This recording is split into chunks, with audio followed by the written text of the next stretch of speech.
भाई जो गुरु बचन पे डट गे, कट गे फंद 84 के, कट गे फंद 84 के, कट गे फंद 84 के।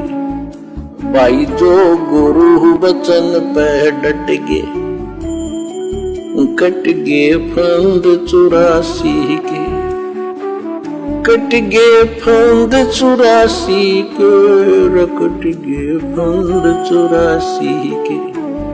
भाई जो गुरु बचन पे डट गे, विकार निर्भय तू ही और सकल वैमान,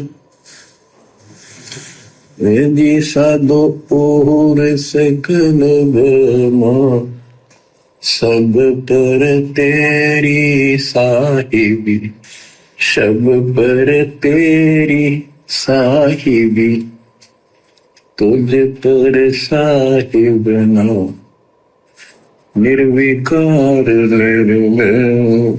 सब पर तेरी साहिबी और तुझ पर साहिब नाए। कौन? सतगुरु रामपाल जी परमेश्वर। निर्विकार निर्भय तू ही और सकल भयमान। इस पूरी सृष्टि में इस कबीर परमात्मा सतगुरु रामपाल जी के अलावा सबको भय व्याप्त है, सबको डर व्याप्त है। कोई निर्विकार नहीं है। 3 गुणों से कोई अछूता नहीं है। काम, क्रोध, लोभ, मोह, अहंकार सबको सता रहे हैं। और ये परमात्मा निडर है, निर्भय है, क्योंकि इनके ऊपर और कोई शक्ति नहीं है, ये जिनके दबाव में रहते हैं। और सब पर तेरी साहिबी, तुझ पर साहिब नाए।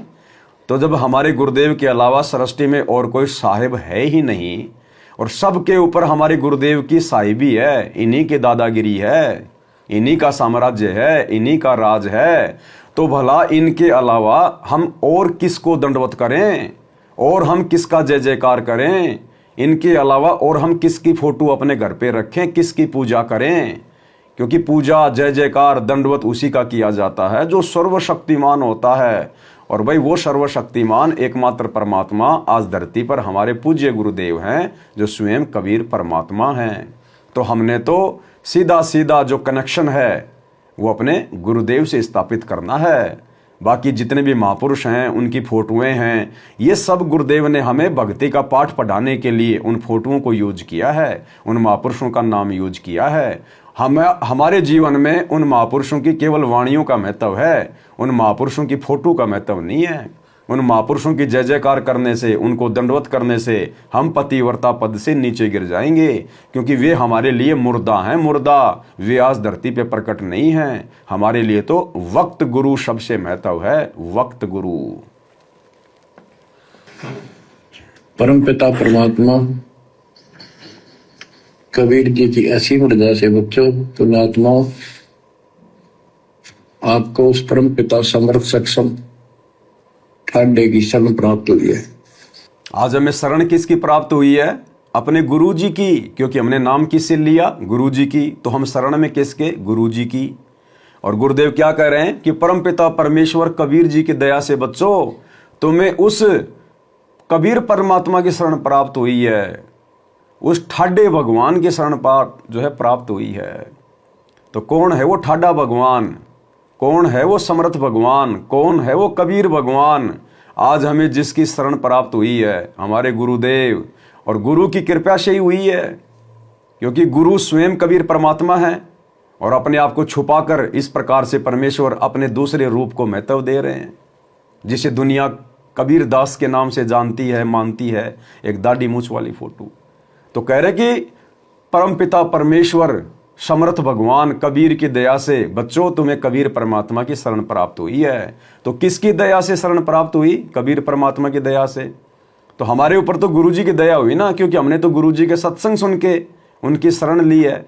तो गुरु जी की दया से और गुरु जी की ही हमें शरण प्राप्त हुई है, क्योंकि नाम उपदेश भी हमने अपने गुरु का लिया है। तो सतगुरु रामपाल जी भगवान की दया से और सतगुरु रामपाल जी भगवान की दया से ही हमें उनकी शरण प्राप्त हुई है, यानी कबीर परमात्मा की दया से कबीर परमात्मा की ही हमें शरण प्राप्त हुई है। आप उसकी बांह छुड़वा ना लेना,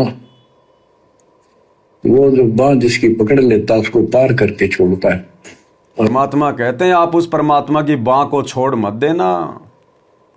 लेकिन भाई और बहनों, हमने तो उल्टा अपने गुरुदेव से हाथ जोड़कर आधीनी के साथ प्रार्थना करनी है कि हे परमेश्वर, हे गुरुदेव, हे मालिक, हमारे हाथ तो बहुत कमजोर हैं। परमात्मा, हम कैसे आपकी बाँ को पकड़ सकते हैं? हे परमेश्वर, आप दया करो। हे गुरुदेव, आप हम कमजोर जीवों की बाँ को परमात्मा जो है पकड़िए।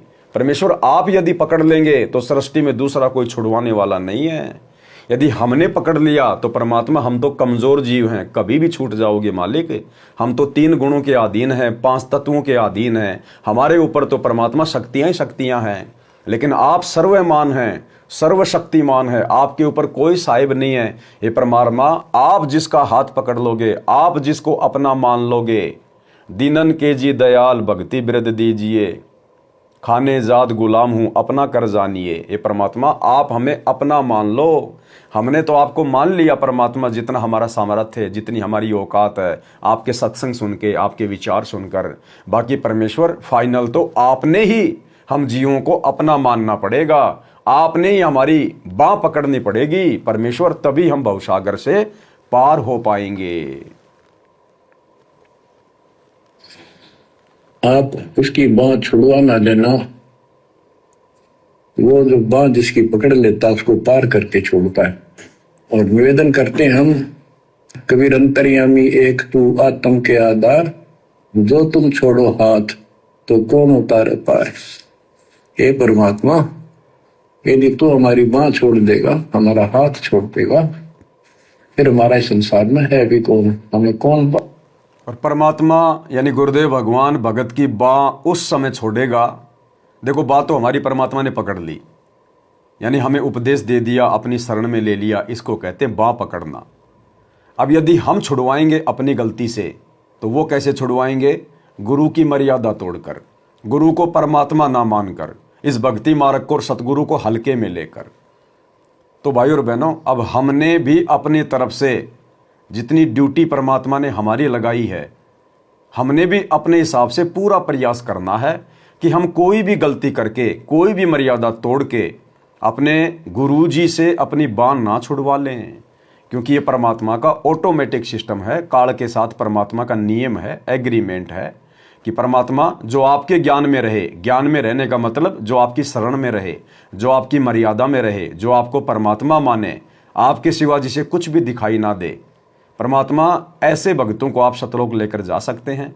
और जो आपकी बात ना माने, बात बात पे आपके नियम तोड़ दे, आपसे ज़्यादा महत्व अपने जैसे 2 कौड़ी के जीवों को दे दे, अपने कोऑर्डिनेटरों की बातों को महत्व दे, पीले पर्चों की बातों को महत्व दे, किसी और को गुरुजी का बेटा बेटी भाई बंधु रिश्तेदार मान के उसकी बातों को ज़्यादा महत्व दे, और आपने सत्संगों में जो बातें कही हैं, जो मर्यादा बताई है, जो नियम बताए हैं, उनको वो ध्यान ना दे, उनको वो तोड़ दे, तो परमात्मा ऐसे जीवों को आप मेरे लिए छोड़ देना, आप उनको सतलोक जबरदस्ती ना लेके जाना। तो भाई और बहनों, अब हमने पूरे प्रयास के साथ, और जितनी गुरुदेव भगवान ने हमें शिक्षा दी है, दीक्षा दी है, जो धर्म कर्म करने के लिए हमें गुरुदेव ने आदेशित किया है, हमने अपनी तरफ से पूरी कोशिश करनी है। बाकी काम फिर गुरुदेव भगवान का है, परमात्मा देख लेगा फिर कि इस बच्चे को जितनी जिम्मेदारी दी गई है ये तन मन धन से निभा रहा है, बाकी काम फिर समर्थ का है, फिर आगे का। जो गुरु वचन पे डट के, कट गए फंद 84 के, कट गए फंद 84 के, कट गए फंद 84 के। भाई जो गुरु वचन पे डट के, कट गए फंद 84 के, कट गए फंद 84 के, कट गए फंद 84 के। भाई जो गुरु वचन पे डट के,